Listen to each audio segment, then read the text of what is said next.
Hello friends, कैसे हो आप सब। तो फ्रेंड्स, आज हम सब चल रहे हैं सीखने त्रिकोणमिति, ट्रिग्नोमेट्री। आखिर ट्रिग्नोमेट्री होता क्या है और इसे हम कैसे सीख सकते हैं। तो पहले तो हमें ये जानकारी होनी चाहिए कि त्रिकोणमिति होता क्या है। तो आज हम शुरू करते हैं बेसिक से। ट्रिग्नोमेट्री, TRIGONOMETRY, ट्रिग्नोमेट्री मीन्स त्रिकोणमिति। तो त्रिकोणमिति होता है trigonometry is a branch of mathematics that studies relations between side lengths and angle of triangles. Means त्रिकोणमिति मैथमेटिक्स की वो शाखा है जिसमें हम सब क्या अध्ययन करते हैं, बिटवीन साइड लेंथ्स।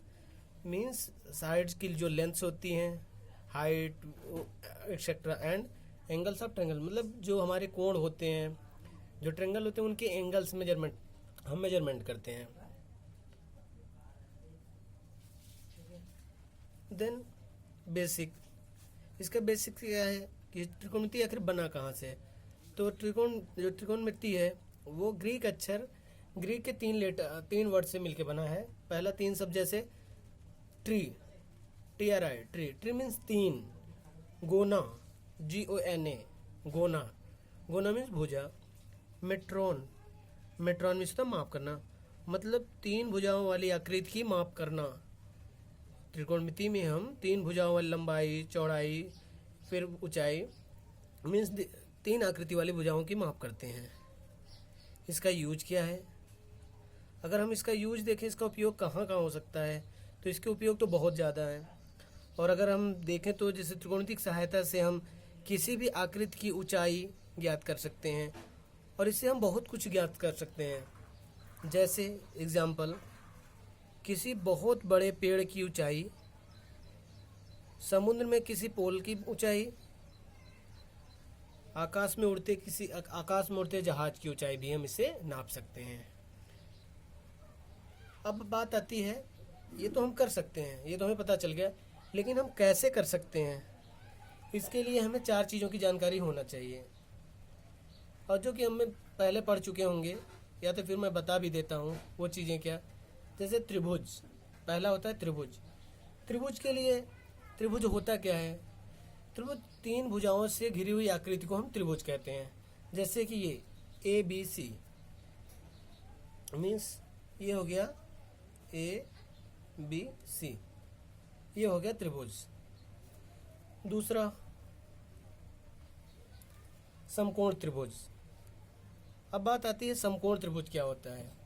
तो समकोण त्रिभुज, ये सामने देखिए आपकी आकृति बनी हुई है। समकोण मतलब होता है जिसकी एक कोण 90 अंश का हो, 90 डिग्री का हो। इसमें जैसे कि समकोण त्रिभुज ABC बना हुआ है, इसका B जो कोण है वो 90 डिग्री का है, तो इसे हम समकोण त्रिभुज बोलते हैं। तीसरा हम आ जाते हैं समरूप त्रिभुज। अब ये समरूप त्रिभुज अपने नाम से ही जाना जा सकता है। समरूप मीन्स जिसके रूप समान हो, मतलब जो सेम हो, बस हाइट में अपने रूप में छोटा है बड़ा हो सकता है। जैसे कि मैंने अभी एग्जांपल बताया कि हम आकाश में उड़ते किसी जहाज की ऊंचाई नाप सकते हैं, मेजरमेंट कर सकते हैं। तो ऐसा तो है नहीं कि हम ऊपर आकाश में उस पॉइंट तक पहुंच सकते हैं। तो हम क्या करते हैं, उसका एक मेजरमेंट ले लेते हैं। समरूप एक लकड़ी का गुटका या एक समरूप हाइट ले लेते हैं, रहेगा सेम, बस समरूप त्रिभुज टाइप, समरूप रहते हैं। तो इसीलिए हमें समरूप त्रिभुज का मालूम होना बहुत ज़रूरी है। बेसिक मैं आपको बता दे रहा हूँ। और जो लास्ट और फाइनल है वो है पाइथागोरस थ्योरम मीन्स पाइथागोरस प्रमेय। ये जो हमारे पाइथागोरस प्रमेय है, ये इसका बहुत ही ज़्यादा इम्पोर्टेंट है। अब ये पाइथागोरस प्रमेय होता क्या है, इसे में हमें सीखना पड़ेगा। तो बहुत पहले एक पाइथागोरस जी थे जिन्होंने इस प्रमेय की खोज की थी, मतलब इस प्रमेय को उन्होंने बताया था। और वो प्रमेय होता क्या है कि वो बोलते हैं, पाइथागोरस जी कहते हैं कि कोई भी समकोण त्रिभुज हो, कोई भी समकोण त्रिभुज जिसका एक कोण 90 डिग्री का है, तो इसमें कि 90 डिग्री के सामने वाली जो भुजा होती है वो कर्ण होती है। तो इनका कहना था कि जो 90 डिग्री के सामने वाली भुजा होती है उसका जो स्क्वायर होता है, उसके संलग्न 90 डिग्री जो संलग्न दो भुजाएं हैं जिनको उन संलग्न जो भुजाएं हैं उनके वर्गमूल के, अलग अलग वर्गमूल के योगफल के बराबर होता है। मतलब कि दोस्तों, जैसे मैंने एक नाम दे रखा है, ए बी को मैंने आधार बता दिया, बी सी को मैंने लंब बता दिया, ए सी को मैंने कर्ण बता दिया। 90 डिग्री के सामने वाली भुजा हमेशा कर्ण होती है, तो हमने बता दिया। तो इनका कहना था कर्ण का स्क्वायर जो होता है, जो सबसे लंबी भुजा का स्क्वायर है, वो उसकी दोनों भुजाएं जो लंब का स्क्वायर प्लस आधार के स्क्वायर के योगफल के बराबर होती है। ये हो गया पाइथागोरस प्रमेय। ये तो था पाइथागोरस प्रमेय। अब इसी पे हमारा सारा त्रिकोणमिति का खेला इसी पे है।